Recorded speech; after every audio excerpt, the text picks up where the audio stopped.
We love to eat in Seattle's Chinatown-International district. But what do we know about the neighborhood's culture and history? The Wing Luke Museum fills in those gaps with walking food tours called Tastes of the Chinatown-International District.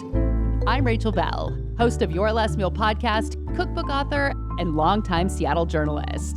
Today on the Nosh, we'll talk the talk and eat from the walk.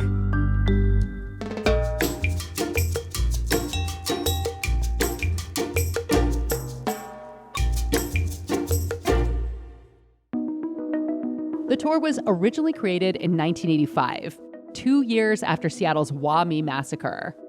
CID local Weimar wanted to prove the neighborhood was still safe and vibrant and support local restaurants. Today, my guide is Dawn Diane Huang Di, Wing Luke Museum's Associate Director of Education and Tours. Can't believe I get my very own food tour. This is Tai Tong, one of my favorite places in the neighborhood. And they're almost 100 years old. That's right. All right, let's go inside. Hello. Hi, guys. How are you today? Hello, good to see you. Good to see you, It's Rachel. been a long time. Welcome. Good to see you. Yeah. This is my son, Gordon. It's a true family operation, right? Right. The restaurant started with my grandfather, with 3 other people. And then in 1950, my father and my brother and my grandma, they came over. Okay, and then they start working at the restaurant. And when did you start working at the restaurant? 1980, when I was 6 years old. Wow. What were you doing when you were 6? I was a cashier. You were? Could you reach? Yeah, I could. Well, I actually had phone books, 3 or 4. And so I knew 10, 20, 30, 40, so I figured it out. So is there another generation working here now under you? There is. There's our 5th generation that's working here. Fifth? My dad's 3rd, I'm 4th, and then 5th. So what is the significance of chop suey at Tai Tong? The literal translation is odds and ends. Whatever's in the kitchen, they throw it into the wok, throw in a little bit of protein, and that's your chop suey. It came from America. The counter and stools we're sitting at were built for the Chinese and Filipino men who moved to the U.S. alone without their families to find work. That's where they drink their coffee in the morning. Harry's been running Tai Tong since he moved from Hong Kong in 1968. And in the early 60s, when Bruce Lee was a student at the UW, Tai Tong was his favorite restaurant, and you can still sit at his table. If you take a look, you can see a lot of photos of Bruce in the neighborhood. They love to sit there. Used to be have partition, they can close off here. Oh, it's a little private room. Martial art people don't have to worry anything behind here. Oh, right, you want to be able to see the room. Yeah, that makes sense. What was his favorite dish? So oyster sauce beef with rice. He loved cha-cha. He liked dancing the cha-cha? He was like the Hong Kong cha-cha champion. 1, 2, back. Should we cha-cha? That's the only dance I think I know. 1, 2, cha-cha-cha. We could be cha-cha champions Yeah, cha-cha-cha, too. Yeah, right? cha-cha-cha. Should we go eat? Yeah, sure. I just really worked up an appetite cha-chaing right now, so yeah. All right. Is this the old original menu? Yeah, that's the origin. This whole meal is $1.25. Yeah. Okay, so we're gonna do oyster beef, Chicken wing. chicken wings. Honey walnut shrimp. Now we're going crazy. That's your beef chow fun that you're looking for with Chinese broccoli. This is the best day of my life. This is a dream. A looks whole so table good. filled up. Okay, we should start eating. We have to eat every single thing on here. Restaurants are kind of famously hard to run and hard to stay open. What do you think it is about Tai Tong that you've been able to stay open for 90 years? We're very blessed. We've got a very loyal following of customers. People of all nationalities, ages.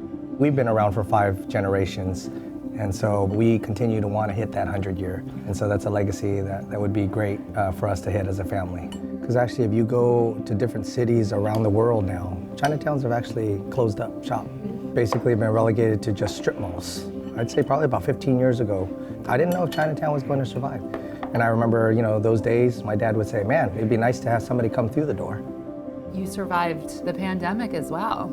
People stopped coming to Chinatowns because there was that racism associated with China. And I remember the last meal that I ate before all the restaurants in the city closed was in Chinatown because I was reading all those articles and I'm like, we have to go.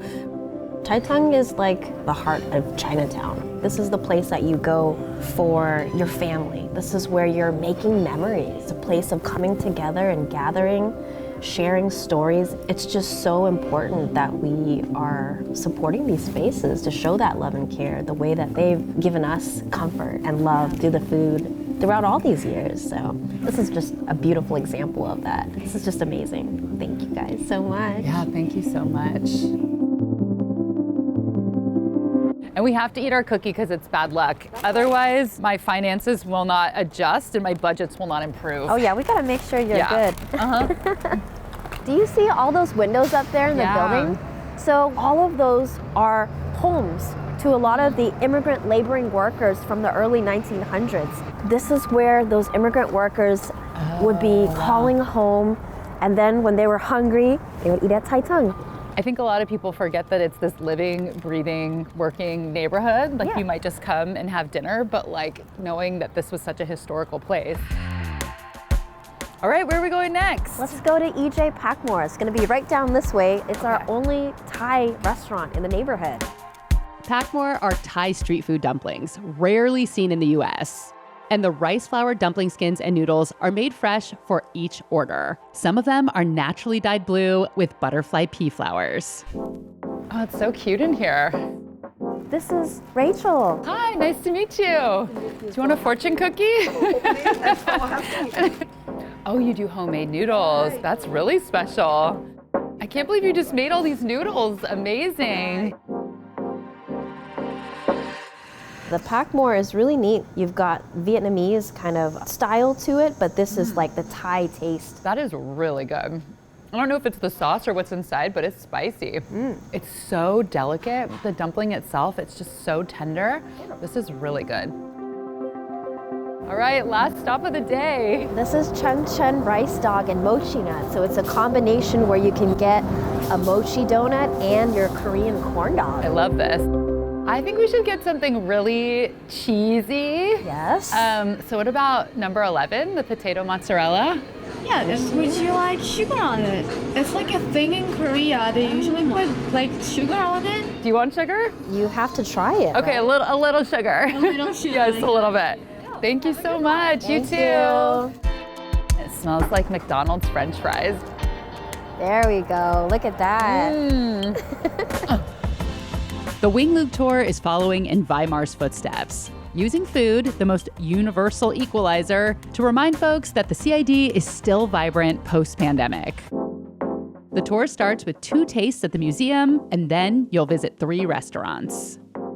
Thank you so much for taking me around the neighborhood. You're welcome. I've been to this neighborhood so many times over the 20 years that I've lived here, and I feel like I had a different perspective today, and I got to get a little bit deeper. So I love it. a really cool experience. I hope other people come and take your tour so they can have the same experience as I did. Thanks, Rachel. I can't believe I'm still eating. I actually can't believe I'm still eating. The Nosh was made possible in part with the generous support of Alaska Airlines.